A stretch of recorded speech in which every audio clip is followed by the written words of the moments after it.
Welcome to another episode of Purpose Today. I'm your host, Dr. April Dobson, and I'm very excited to have a special guest today, Dr. Iyanu Odebode. Dr. Iyanu is an international speaker and the CEO of Wokkah LLC. Dr. Iyanu has been featured on TEDx, and I'm so excited that during our episode today, we're going to talk about leading with purpose, AI strategies to maximize return. You don't want to go anywhere. We'll be right back after these special sponsorship messages. Purpose Today, this episode is brought to you by Purpose Today Global in partnership with the Purpose Professionals community. If you're a professional who has a desire to align your profession with your purpose and also have an opportunity to network with like-minded professionals, join the Purpose Professionals community. It gives you an opportunity to grow your career, launch your business, and have an opportunity to align with your purpose. The Purpose Professionals community has moved from school, and you can find the community link in the chat. If you're a professional who has a desire to shift your career and pivot to align with your purpose, register to attend the Unfulfilled to Unstoppable, Purpose-Driven Career Pivot in 90 Days. For the link, view the chat and register on Eventbrite. Welcome back to Purpose Today. I am so excited to welcome our very special guest, Dr. Iyanu Odebode. Dr. Iyanu, welcome to Purpose Today. Thanks, Dr. April. Great to be here. Excited to dive into the conversation today. Thanks for having me. You're very welcome. Well, we're going to go ahead and jump right in. I know I shared a little bit about you at the beginning, but there may be guests who are watching who would love to hear more about you. So if you don't mind, can you just share more about yourself with our viewers? Yeah, so my name is Dr. Iyanu Odebode, and I am the founder and CEO of Wokkah. And what we do is we help organizations refine and redesign their slow, manual, or broken processes. And so the way you want to think about it is as people begin to move from AI overwhelmed to AI enabled, there's a whole lot of confusion as to how to move, what to do while you're moving. And what we do is we come in and we help them understand where they are at in their AI journey so that we can actually deliver solutions that take them from AI confusion to AI clarity. That's awesome. Thank you so much for sharing that. Absolutely. And I'm sure that there may be some guests who are watching who might want to know a little bit more about your family.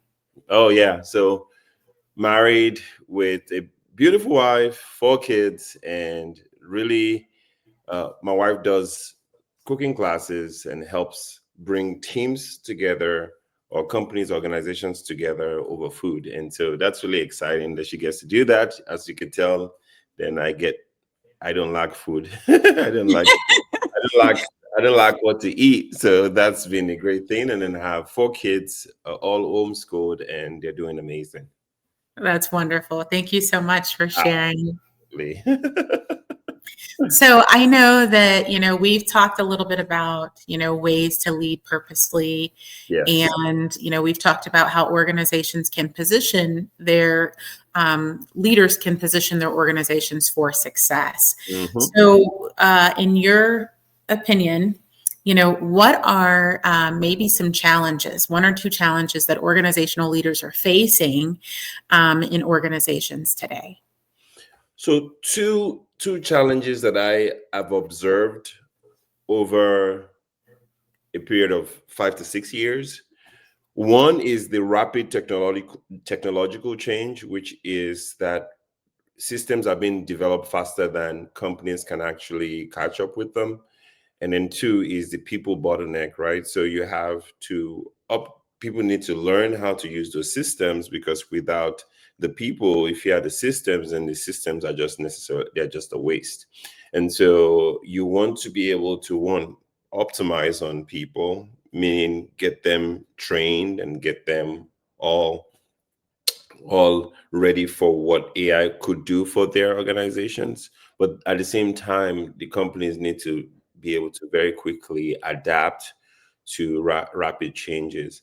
And so if you put those two problems together, like you and I were discussing, if you basically go back to vision and mission and purpose, then all of that becomes easier to solve, because essentially you're able to align all of those prior to just trying to adapt to change. When you try to adapt to change, and all you're trying to do is always to catch up to what's next, and everybody Right. next, what's next?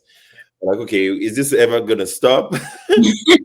So, but if you drive the conversation from a purpose vantage point, then you can better fill those other gaps, because then you allow the purpose to drive every other thing else that is happening.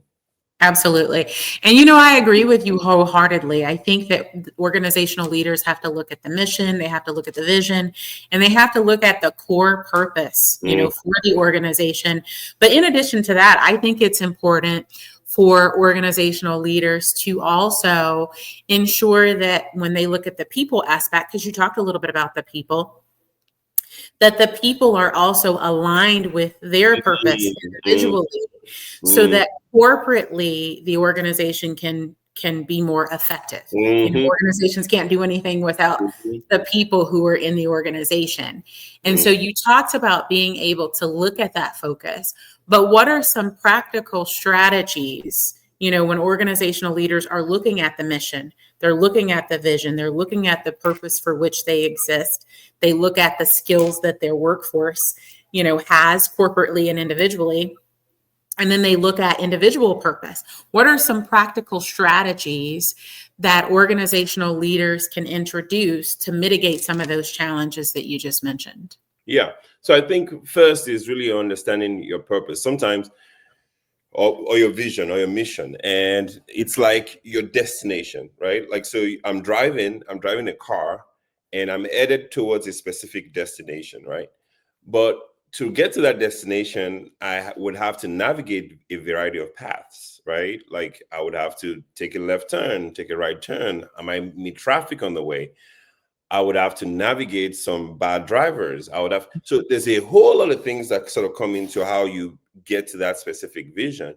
And so you take the vision, the umbrella vision, and the first step, or the first thing you need to really think about is, where are we trying to go from where we are currently, right? So at this location, at this point, where am I trying to go next? Okay, we're trying to go here. We're trying to do this for our customers. We want to be able to serve them better. We do not want to, for example, cut our staff. We want to increase our staff, right? That's, as AI is becoming a thing, we're seeing people who are basically saying, hey, we don't need 6,000 people to get this job done anymore. And so they're listening to the investors rather than listening to the purpose and the vision that actually started off a majority of these organizations, right? And so if we're driving the conversation from a purpose standpoint, then you're able to find that. So the first thing is really to identify, where are you trying to go? Where are you trying to go? AI-wise, what do you want AI to be able to do for you? Well, we want AI to double our revenue without cutting down our staff, right? And so if that becomes the vision, then basically you then apply tools or resources that actually help you to be able to get there. What that means might be that rather than focusing on trying to cut tasks and reduce what gets done and what doesn't using AI, the first step might be, how do we drive sales so that we can actually equip our people or bring in more people? If you're driving higher sales volume, then maybe we're able to keep people. But also, because the technology is accelerating, AI is just basically, new tools are getting released almost on a daily basis. Then organizations are like, oh man, we don't really even have time to really think about where things are going to go. Right now, we just need to do a hire freeze, and and no, we're not moving. So first is really understanding, where are you trying to go, right? And when you understand where you're trying to go, what people do you need? What data do you need? What technology do you need? What governance mechanism do you need? And what security protocols do you need to be able to get you to that destination? That's good. So I want to go back to this first one before we talk about the second one, because I know you listed, identifying the needs as the second step. Yes. But I want to go back to the first step in terms of identifying the desired organizational outcomes and strategic goals. I think for a lot of organizational leaders, you sometimes have some leaders are, excellent at pulling in internal and external stakeholders and having these conversations. And you have some organizations that have some bottlenecks and you don't have information sharing across the organization. So when organizational leaders are formulating these strategic goals and these desired organizational outcomes, at what point would you suggest that leaders involve, stakeholders? Because it's important to not just come up with this list that no one is willing to work towards in partnership, but just to ensure that that's a smooth process. How do you recommend that leaders approach that? Yeah, you're asking a very critical question. And to be honest, one of the biggest piece for any organization right now, while they think about how they make this shift, is really change management, right? The change management process needs to really, really be doubled down on.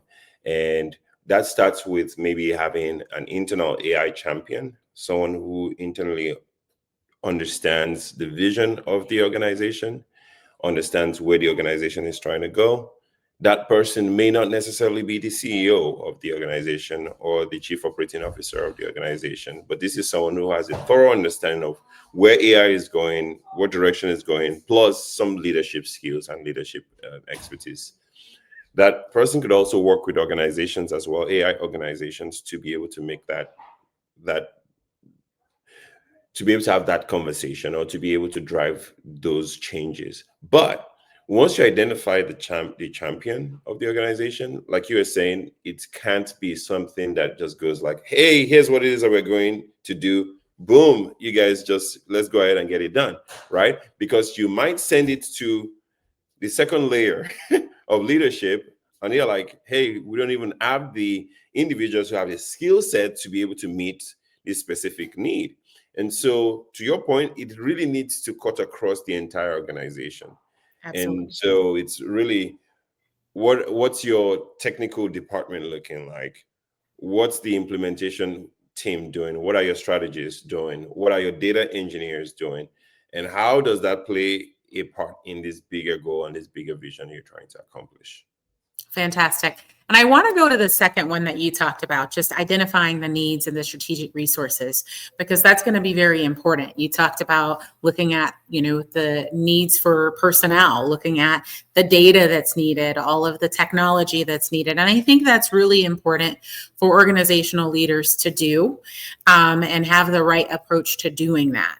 So I want to, in thinking about all those things, I know that Wokkah is an organization that offers different AI solutions. So what are some considerations that organizational leaders should have when they're thinking about the resources, when they're thinking about the people, when they're thinking about data analysis?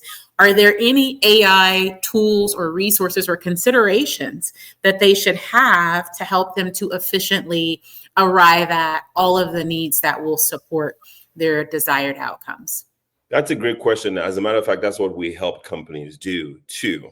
So the first is really an assessment, right? Assessing your current systems to see where you should be prioritizing on when it comes to AI adoption. I always like to use the analogy of the stand, walk, run system. And the idea is that you have an organization that is standing. They're standing by the wayside. They're looking at all the other organizations do AI, and they're like, hey, we're good. We are scared of where this is going. We don't want to deal with it. And then they keep missing out on opportunities that the organization might be leveraging to actually take them to the next level. One, you have organizations that are in the walk step. They're not quite standing, they're taking little steps. Great. That's actually the best place for an organization to be, because you are able to cautiously move. So, when you see a stone, you're able to not stumble, right? Yeah. And then the run phase is like, hey, you just better pray that there's nothing in front of you, because if you're not running cautiously, you could just veer off the road, and a car comes and just slams the brake and hits you, or does something critical to the organization and company that we're discussing about.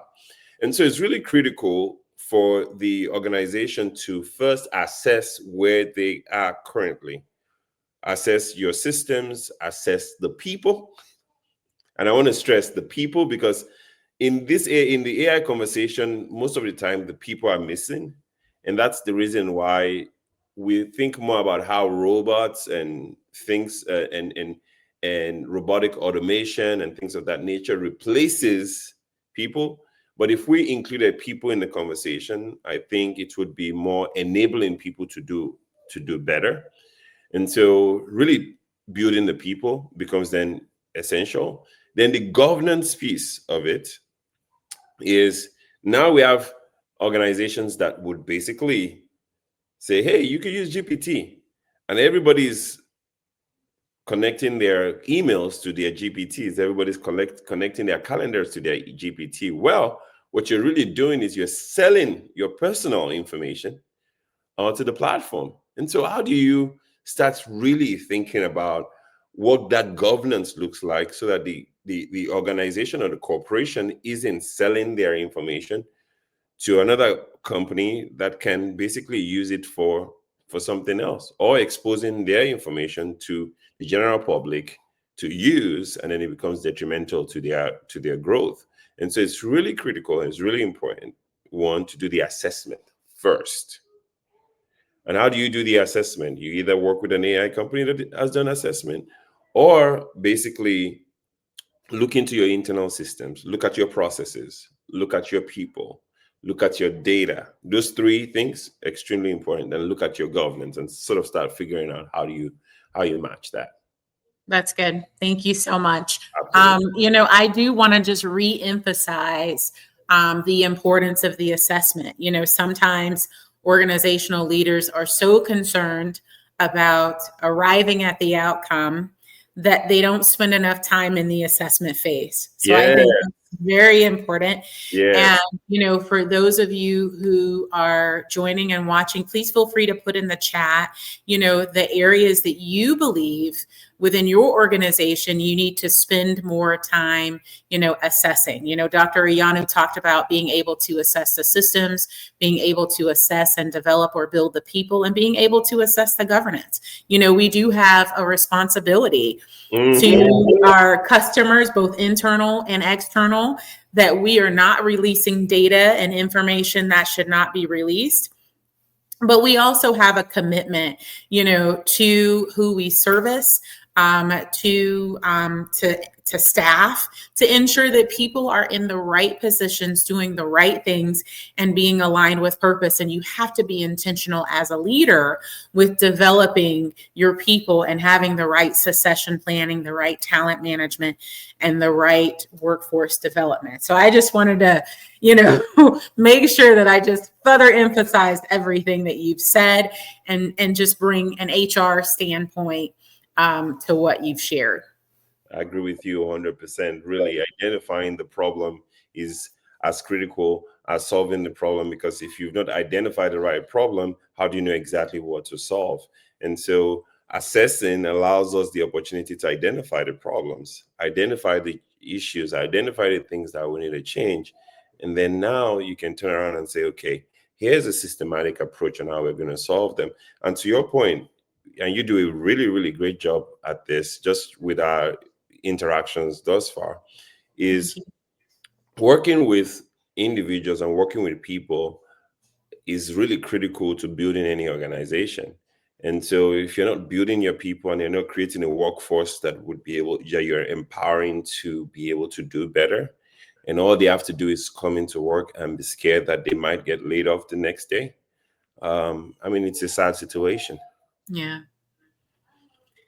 You know, I know I agree with you wholeheartedly that there has to be a way to build and develop the workforce, and that, you know, leaders within an organization, because I believe we're all leaders, should not fear coming in and potentially, you know, losing the what they would consider to be security, the security in where they're working. And I think within every organization, even if professionals are not entrepreneurs and have their own business, they're introducing entrepreneurial efforts into an organization, because that's how an organization is able to, you know, to thrive with people. So thank you so much for that. And you mentioned earlier about introducing AI and introducing the right AI tools. And I know that Wokkah has many AI-powered solutions that are available to organizations. So can you share a little bit about the AI tools and solutions that Wokkah offers and how you've deployed those solutions for organizations? Thanks, Dr. April. So we come from and this is the best place to really share where our heart is as an organization. And that also helps to share how we approach our deployments and how we approach building our applications on the Wokkah front. We work with external tools, but we also build our own internal tools as well. And so what we do is basically we try to assess where their opportunities lie. But before we go assessing where opportunities lie, what we really want to pay attention to is not just where the opportunities lie, but like what the current challenges of the organization is today. So what are your challenges? What are you facing? And so we have a internal tool that helps to do that assessment.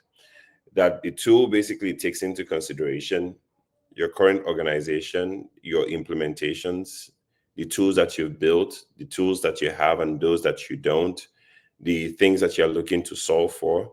And it actually uses AI, to essentially point you to, this is where you need to be focused on. We look at it from two angles. We look at it from a return on investment, but as I would say, we look at it also from a return on purpose standpoint.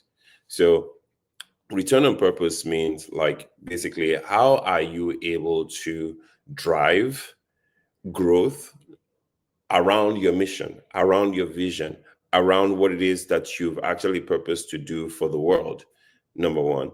But also how are you able to drive revenue at the same time? So those multiple places. So what we do is we have a group of talents. We have a series of humans, not just talents, humans that we have trained and we've equipped to solve people's problems.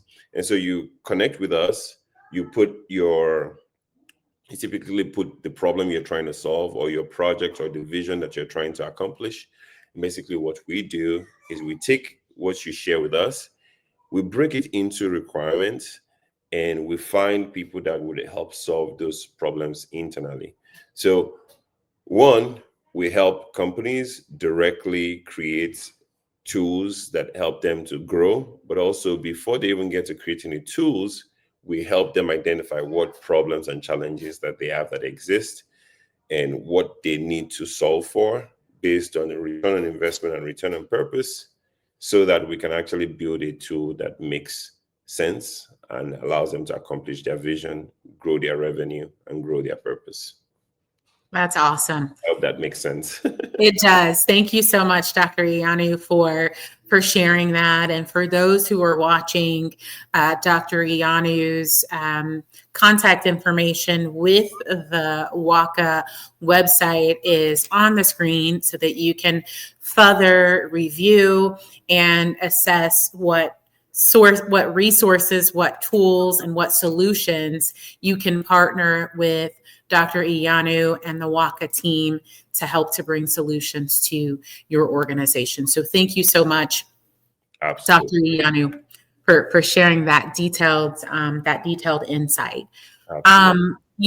I know that there's so many different ways that your organization has been helping leaders globally. And I know you just gave some insight on some of the services, but can you share more information on how you and the Wokkah team are helping both organizations and leaders globally? Yeah.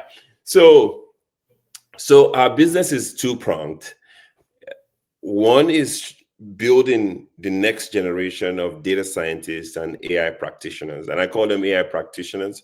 AI practitioners are people that use AI tools, but they might not necessarily know how to build some of the tools. And then you have data scientists and AI builders or AI agent, not AI agents, but AI engineers or data engineers that are actually on the back end creating these systems that everybody's using. So we're training both. We are training both the AI practitioners. We're training the AI engineers or your data scientists. We're training them on the back end, and we have access to over 100,000 people, which you're quite familiar with that effort. We have about 100,000 people that we have access to train, to build, to grow, to support organizations as we move into this AI space. So we don't want to be people that actually fire people. We want to be people that actually hire people. And that's the idea. How do we create opportunities for people? When the AI move started, Dr. April, I was thinking to myself, like, man, we could build an AI tool that would change the world, and which is great. We could make a whole lot of money from it. But at the end of the day, like, we saw the gap, we saw the issue, and we realized that AI is going to actually start taking up more people's jobs than actually keep them. So what can we do to try to resolve this problem? And rather than pursuing building like amazing applications, which I could do because I have the degree that allows me to be able to build those tools, we chose to follow purpose first, which I've shared this with you already around how we really did choose to follow purpose first. So we have that piece where we're actually empowering and encouraging people, and we want to do 1 million. We want to be able to help 1 million people, and we believe that we can. So in the next 1 year, we want to be able to train 50 to 100,000 people to be ready to be hired. And then on the other hand, we want to help organizations to become AI ready. And so we believe that there are new industries that will be created with the AI move. We believe that there are new businesses and new companies that will be created with the new AI move. We believe that there are a lot of people that are going to take advantage of AI, like we did take advantage of electricity to build computers. Right. We use AI to create the next generation X, Y, Z, HL, whatever that application is. And so we wanted to be in the forefront of it. We want people to be able to say, hey, we were on the platform, we were conceiving this idea, we had no idea what was going to happen, but we were able to take this idea from zero to $1 billion because we partnered with Wokkah. And so basically what we do is we engage the organization, we learn what they need done, and we have internal tools that actually help them do it. So for example, we have the assessment tool, which I mentioned about. We have training tools as well, AI training tools that help organizations to train their staff on how they could be ready and prepared for the AI emergence, or whatever it is that we choose to call it. And so training, we have tools that we've built internally that solve those kind of problems as well, so that organizations can prepare their staff to be ready for what's coming ahead of the whole situation with AI. So that's one. Two, for the organization, we also help the organizations identify what is that one thing that you could do that could be very, very transformative for your business and would make you get to the next level to AI. So I'll give you an example. So a lot of organizations today are trying to automate their systems, which is great. It's good to learn how to automate your systems. A lot of organizations are trying to reduce the time it takes to be able to solve problems. That is amazing. But what we're trying to do is, okay, are there organizations looking to increase their staff? What would it take for them to get from point A to point B? According to Google, Google is actually hiring people, right? Why? Right. Because if you're getting more work will require more people. And so how do we help organizations to become like that, where it doesn't become about, oh yeah, now I can fire X number of people so that I can get this work done. So we start thinking through, okay, what does your sales engine look like? And so internally we have a tool that is an automation tool that helps increase double sales for any That's organization. good. That's good. Not a Now great I want to go back to something, Dr. Iyanu, that you said, because I don't want to pass over it. Yep. You talked about having, you didn't say that it was a crossroad, but you came to a point where you were considering, yes, I have the ability and the capacity to do this, but rather than do that, I want to be able to transform the lives of at least 1 million people around the world. And so there's several things that I want to ask about this. And I think that many organizational leaders are in a position that they're having to make assessments. They're having to assess whether or not they reduce their workforce. We've seen this private sector and in government. And you have people who are impacted. And I know you've made efforts to be able to develop and train people and create opportunities for people to be employed. And so one thing that I wanted to ask you about, what are some things that organizational leaders can do if they are faced with what they believe is a need to do reductions in their force or do, some type of layoffs? What can you say to them to consider, not having these large numbers of layoffs and reductions to create opportunities rather than focusing on just the return of investment for their companies? Really great question. Lots of organizations are over leveraged, right? So the majority of them were spending money that they don't have. Some, not maybe not the giant companies, but like a majority of the companies, you get seed funding to do X, Y, and Z, and then you just hire a bunch of people that you don't necessarily need. So one, you need to evaluate your priorities as an organization. That's number one, right? Like, is our mindset in the right place? You could almost tell those whose mindsets are in the right place by the things that you hear people say. You see what I'm saying? Yes. So that's number one. Two, how are you training your current staff to be AI enabled so that you can actually increase the productivity of the organization, as opposed to, hey, I'm going to lay them off? And so one, you want to start thinking like, how are we training them, or how are we equipping them, or how many people are actually willing to make the changes that are needed so that we can stop being over leveraged, but now start using our resources to increase our human resources, to increase our sales volume, to increase our reach. Also, how you're assessing the opportunities that exist for the organization, how you're assessing those opportunities compared to your current workforce. So side by side, right? Comparative analysis. What's your work volume? What are you going to need to drive sales? What's that work volume going to look like? How do you equip the workforce to be able to meet those demands? What is the delta there? a majority of those things are not necessarily being discussed, or if they are being discussed, people figure out they are over leveraged anyway. So they're like, you know what? Now we see where the leakages are in our system, Right. and then humans become the victim of this, which is totally wrong. I agree. So you said something else. You talked about wanting to make sure that you had a return on purpose, Yes. right?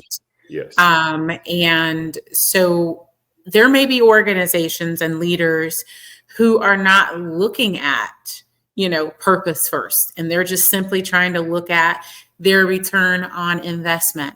How can organizational leaders realign or better align to ensure that they're getting a return on purpose and a return on investment?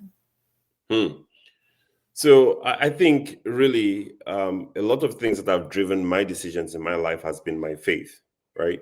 And I think that companies, CEOs need to start sort of reevaluating why we do the things that we do.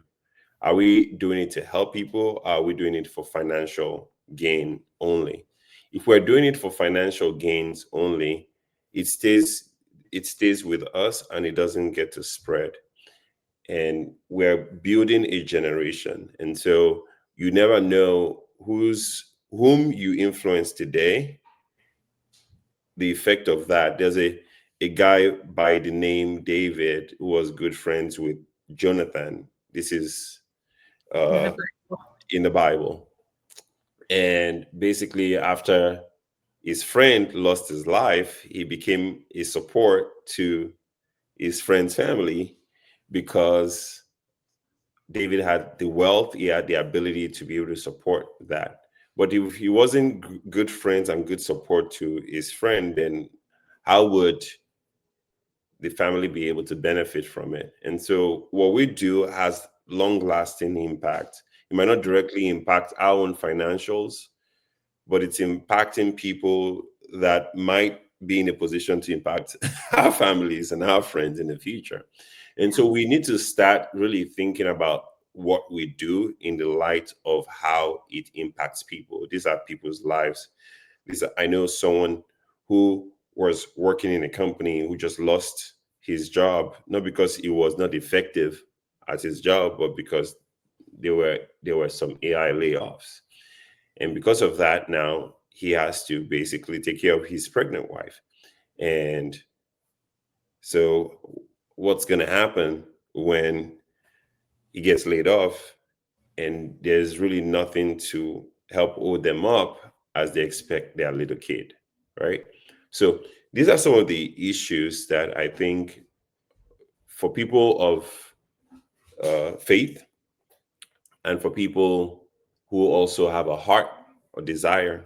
You don't have to be a person of faith to have a heart or desire to see your brother or sister be well, Right.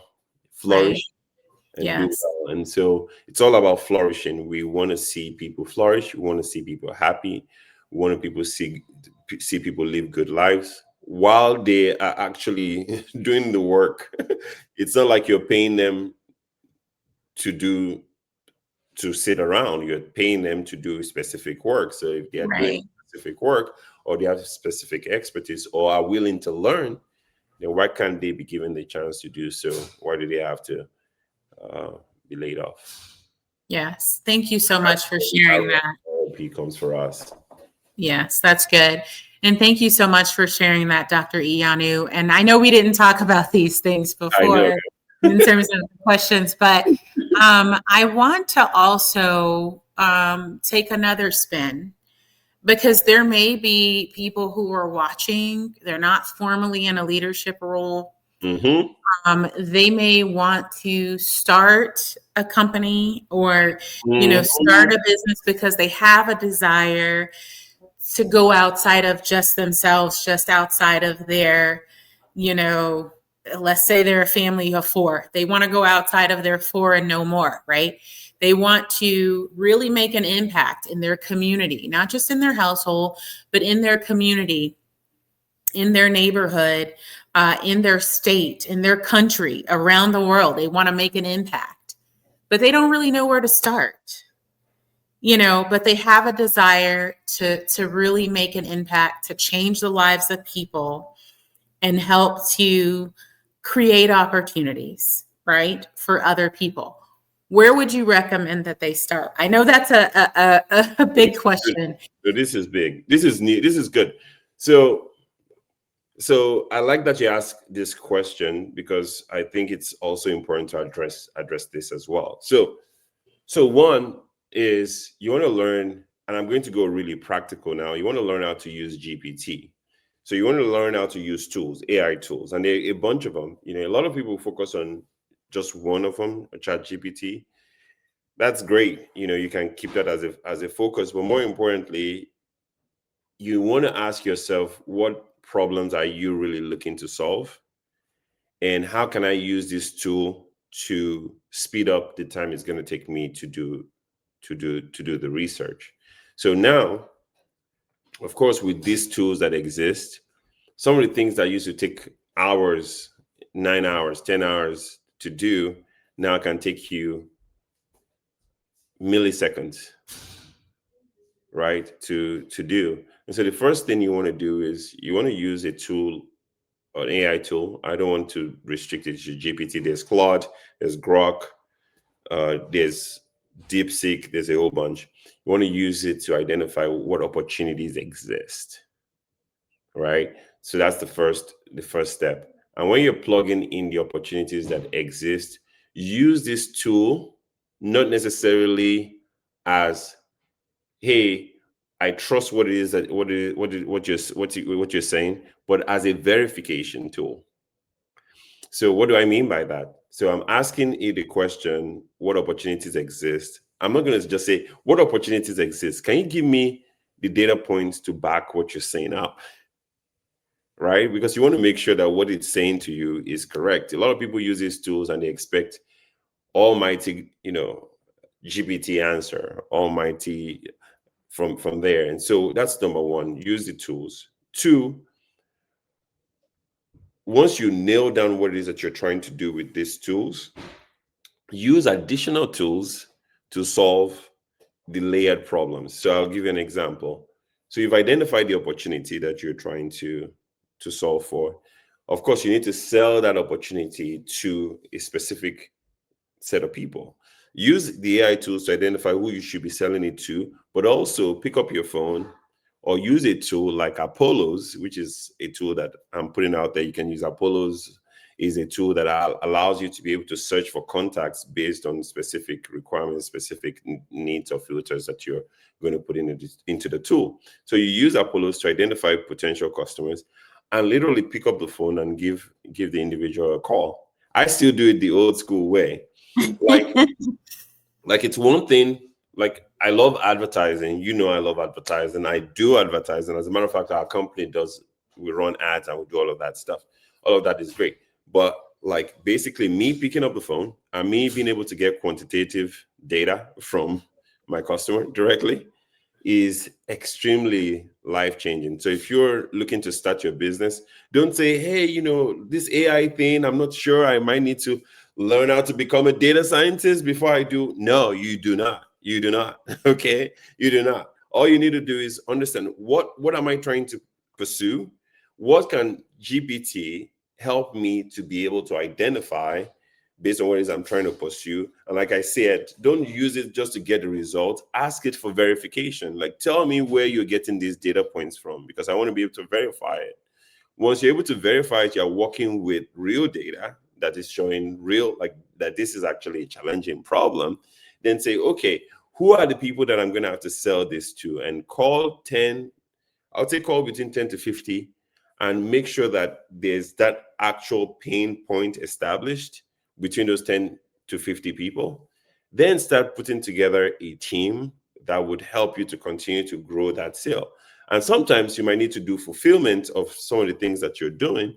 Then work with a team, call a team, work with a team, or go on Wokkah and find someone who might be able to help you to build it out or help you to create it. And then you just become the sales guy who sells that to those individuals. So use the tools, use GPT, use Grok. Those are the best places to start. The additional tools that I can give out there for your audience, but we could host a webinar.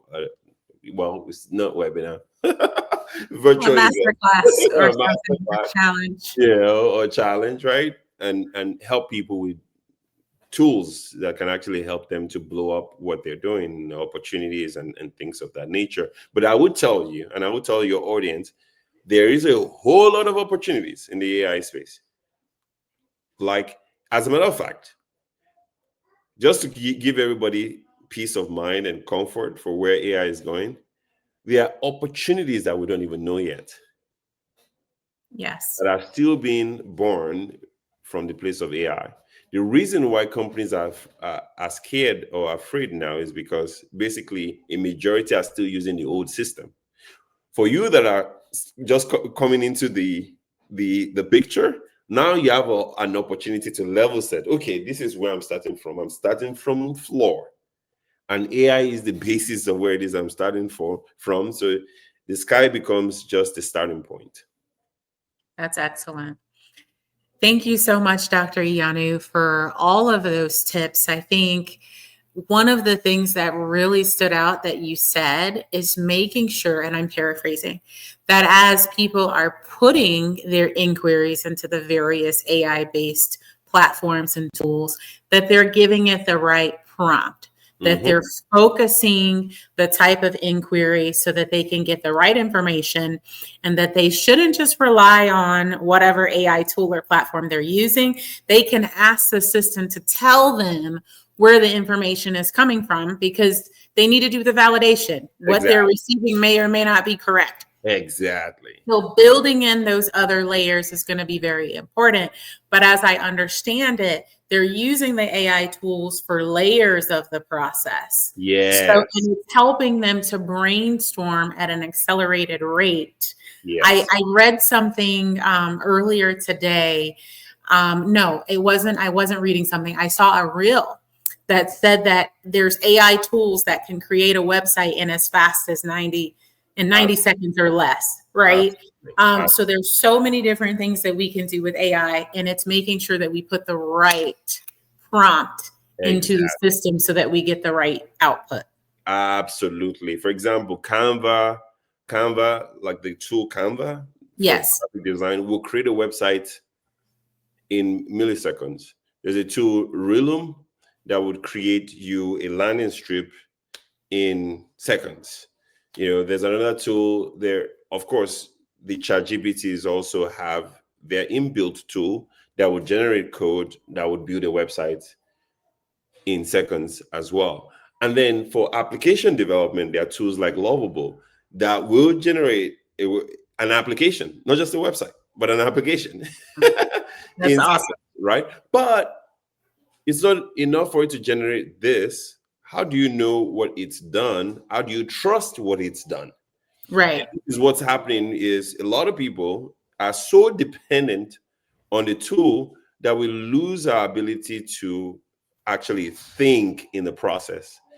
And Yes. I think the biggest problem we're going to have moving into the AI era is we're going to develop someone calls it brain dementia. Not brain. Is it brain I know exactly what you're saying, because we're maybe you'll think of the term, but basically, because if you rely on the AI tools to think for you instead of employing strategic thinking and thinking, going through those complex analysis, and you allow another system to do it for you, you're basically abdicating your responsibility to think critically, right?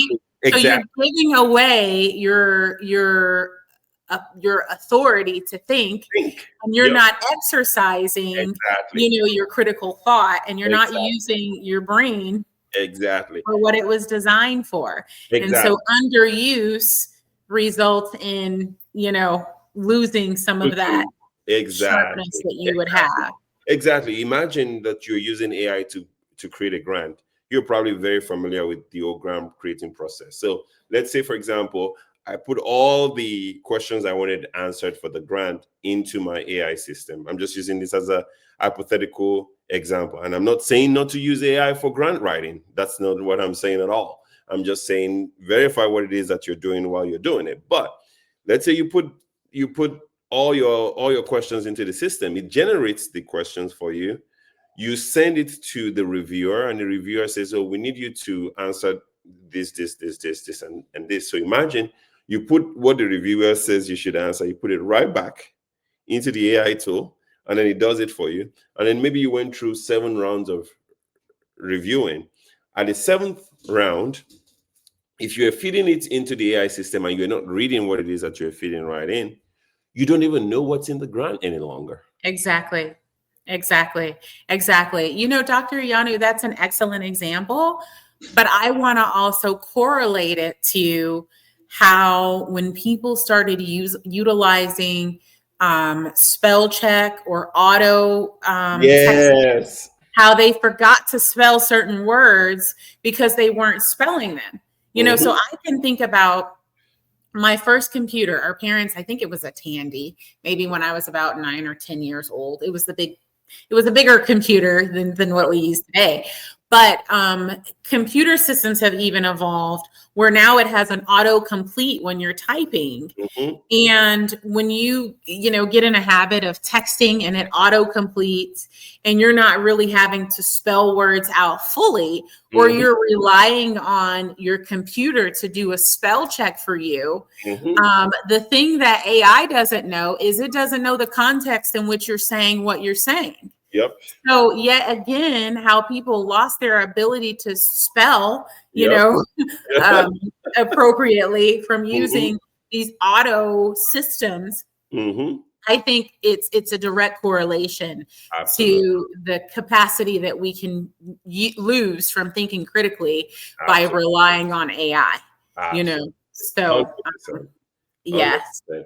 And you observe that the more we keep introducing better ways of doing things, the more we lose the knowledge on how those things work in the first place. And so when those things get broken, what's going to happen? Imagine that you had the airplane pilot who flies, us up and down from one place to the other. Imagine you had a shortage of pilots. Wow. Just think about it, right? Just think about the effect of that. Maybe because we initially thought AI systems can fly the plane for us, then we lost the skill set of flying in the process.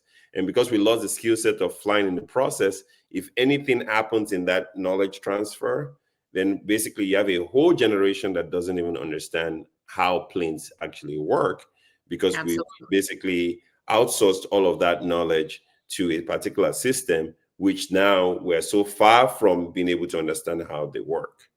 Yes. And, that's an excellent example. And I even, can say practically that I think a lot of organizations need to start introducing polls to determine the human side of things and whether or not humans are okay with the automations that have been introduced.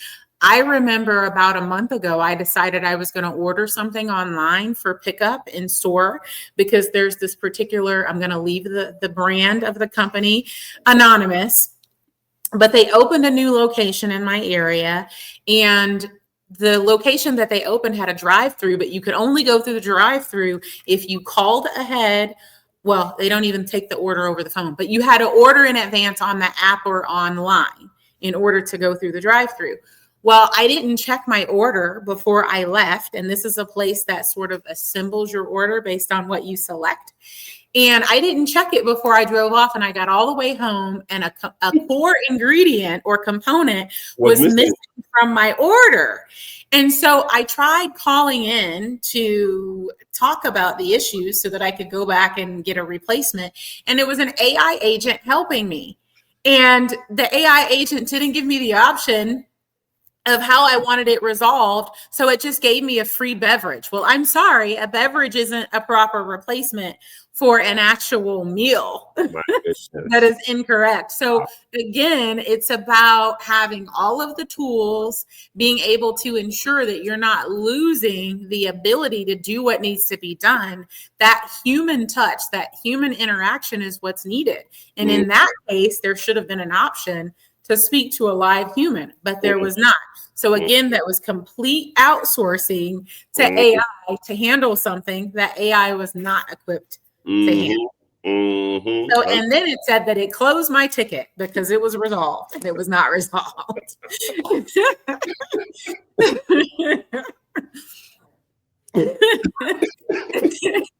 Well, this has been an excellent time. I know we could Yes, I did probably it. go on and on and on. I'm going to accept your offer to do a challenge or to do a master class or something Absolutely. like that. So Absolutely. we'll have to talk after this about how we can best partner to bring some solutions to people. But Dr. Iyanu, thank you so much. You're welcome. This Thanks for having me.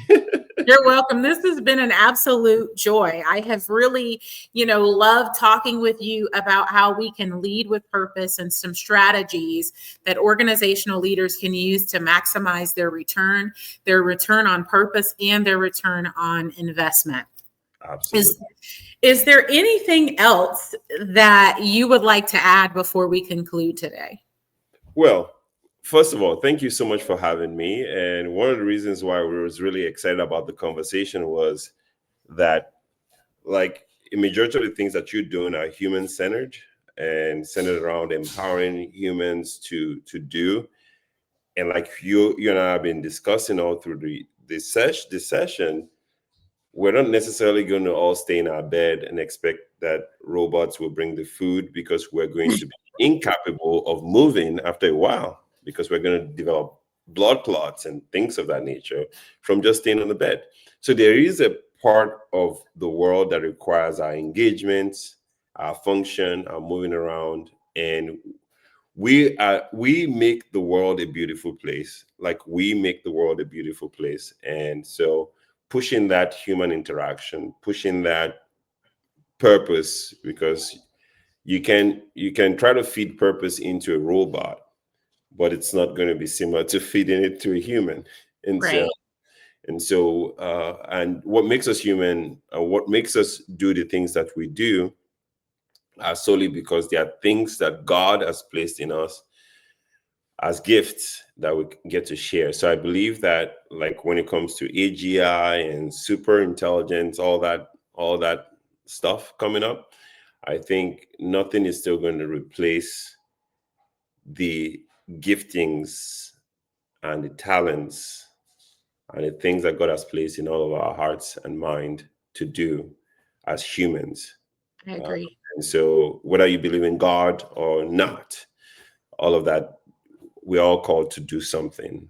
And Yeah, so I think that what you're doing is really pushing people to be able to live their lives in a purposeful way. And it's a very great thing. And just thought to share that what you're doing is amazing, and keep doing what you're doing. That's all I have to really share. thank you, Dr. Iyanu, and you're very welcome. It's just been a joy to have you on Purpose Today with Dr. April Dobson. If there are viewers who want to get in touch with you, what's the best way that they can do that? So there are two ways to reach me: either reach me on LinkedIn or reach me on Instagram. You can, if you have any business related work, probably better to reach me at Iyanu Wokkah. And LinkedIn is my professional platform. And so you could reach me there. You could find some of the contents that I share about AI. I mostly share on LinkedIn. So that's also a good place to connect. Perfect. Well, thank you so much, Dr. Iyanu. It has been such a joy. And Same. to all of to all of our viewers who are watching, thank you so much for watching Purpose Today. I hope that there's been something that you've gained insightful from today's episode. Put in the chat if there's something that stood out for you. And reach out to Dr. Iyanu, connect with him on Instagram and LinkedIn. And so I want you to continue to tune in for another power packed episode of Purpose Today. Thank you so much for tuning in.